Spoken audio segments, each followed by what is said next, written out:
Ak si v Číne prinesiete z obchodu nákup potravín a pozriete sa na dátumy, ktoré sa na jednotlivých potravinách uvádzajú, tak máte pocit, že ste všetko nakúpili po záruke, pretože dnes je 2. októbra 2025 a napríklad na tomto čaji je dátum 1. augusta 2025.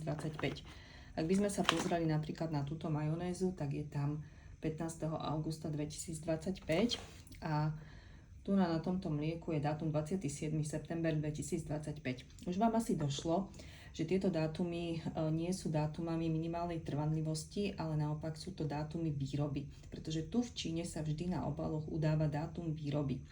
A ak chceme vedieť, ako dlho ten daný výrobok vydrží, ako má trvanlivosť, tak musíme hľadať na obale a hľadáme buď takýto znak, ktorý znamená, koľko mesiacov má trvanlivosť.